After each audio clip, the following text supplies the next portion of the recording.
উপাত্ত আছে। এই সংখ্যালঘু সম্প্রদায়ের উপর হামলা হয়েছে একটি রাজনৈতিক কারণে, সেটি হচ্ছে যারা প্রগতিশীল রাজনীতির বিরোধী শক্তি তাদের কারণে, আরেকটি হচ্ছে কেউ যদি সম্পদ দখল করতে চায়। এই দুটি কারণে নির্বাচনের পরে যেটি হয় এতে অধিকাংশ ক্ষেত্রে রাজনৈতিক কারণে হয়। 2001 সালের কথা আমাদের মনে আছে, ঠিক তেমনিটি এবার হলো। এবার কেন হলো আছে মঞ্জু ভাই, হ্যাঁ, সেবার কিন্তু এই নির্বাচনের পরে আরেকটা দল ক্ষমতায়, সেটা আমি শুরুতে বলছিলাম যে যারাই বিজয়ী হয়, কারণটা কিন্তু এটা হলো করাতের মতো অবস্থা। করাত এদিক গেলেও কাটে, ওদিক গেলেও কাটে, শাখের করাতের যেটা বলি আমরা। ঘটনা ওদের অপরাধটা কিন্তু একইভাবে চিহ্নিত করা হয়। যেটা আমি বলছিলাম যে যারা সংখ্যালঘু সম্প্রদায় তারা প্রগতিশীল মানুষকে ভোট দেয়, এটাই তাদের অপরাধ। সেই ভোট দেওয়ার অপরাধে কে জিতলো কে বিজিত হলো এটার কোনো লক্ষ্য না। এবার যেমন যাদের বিরুদ্ধে অভিযোগ করা হয় যে জামাত শিবির সহ 18 দলীয় জোটের যারা নেতৃবৃন্দ, আপনি আপনার আলোচনার বিষয়বস্তু এ আগুন নিভবে কবে আমরা বিস্তারিত বলবো। আমি শুরুতে খালি বলতে চাই, যারা জামাত শিবির যুদ্ধাপরাধীদের বিচার বন্ধ করার আন্দোলন করছেন, যারা রাষ্ট্রের বিরুদ্ধে আন্দোলন করছেন, তারা চাইলে তাদের নেতা নেত্রী বেগম খালেদা জিয়া আছেন, তারেক রহমান আছেন, জামাতের নেতৃবৃন্দ, তারা চাইলে হয়তো এই আগুন নিভবে, অথবা জনগণ যেদিন আসলে আজকে মঞ্জু সাহেব এখানে আছেন, আমাদের আজকে এই অবস্থা কেন? আমি শুধু ডিউ রেসপেক্ট, যারা গণমাধ্যমের কর্মী আছেন তারা যদি সত্যকে সত্য বলতেন, মিথ্যাকে মিথ্যা বলতেন, কোনো ধরনের কোনোভাবে প্রভাবিত না হয়ে যদি কথা বলতেন, তাইলে হয়তো আজকের পরিণতি এরকম হতো না।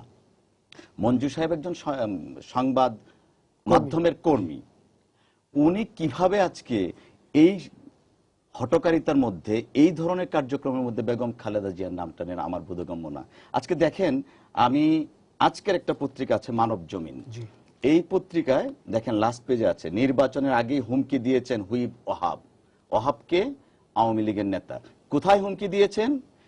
যে স্পটটা নিয়ে সারা দেশে আলোচিত, সেই যশোরের মনিরামপুর চাপাতলার মালুপাড়ায় উনি আওয়ামী লীগের নেতা, মনোনয়ন পাননি, পেয়েছে রঞ্জিত রায় নামে হিন্দু এক ভদ্রলোক। উনি বলে দিয়েছেন যদি আমাকে ভোট না দেও আমি আওয়ামী লীগের আছি এবং থাকবো, 5 দিনের মধ্যে তোমাদেরকে শিক্ষা দিব। 5 দিন কিন্তু যায়নি। এই ওহাব সাহেব কি আওয়ামী লীগের নেতা না? মঞ্জু ভাইয়ের কাছে আমার বিনয়ের সাথে প্রশ্ন, উনি বেগম খালেদা জিয়াকে কেন এখানে টেনে আসছেন? আজকেও আমাদের পার্টির পক্ষ থেকে বলা হয়েছে হিন্দু সম্প্রদায় বা সংখ্যালঘু যারা আছেন সকলের প্রতি শ্রদ্ধাশীল। আমি কালকেও একটা প্রোগ্রামে বলেছি, বিএনপির রাজনীতি মা মাটি মানুষের রাজনীতি। এখানে কোনো ধরনের সন্ত্রাস, সহিংসতা, সংখ্যালঘুদের উপর আক্রমণের স্থান নেই। এখন পর্যন্ত কি বের করতে পারবে যে বিএনপির কেউ এই কাজটা করেছে? উনি হিন্দুদের সম্পত্তি দখলের প্রশ্নটা এনেছেন, আসল জায়গায় উনি এসেছেন। এই আপনার যে হিন্দু সম্পত্তি আইন বা যে আইনগুলো করা হয়েছিল 1974-এর 1 জুলাই যে আইনটি করা হয়েছিল, তখন কি বিএনপির জন্ম হয়েছিল? হয়নি, তখন আওয়ামী লীগ ক্ষমতায় ছিল।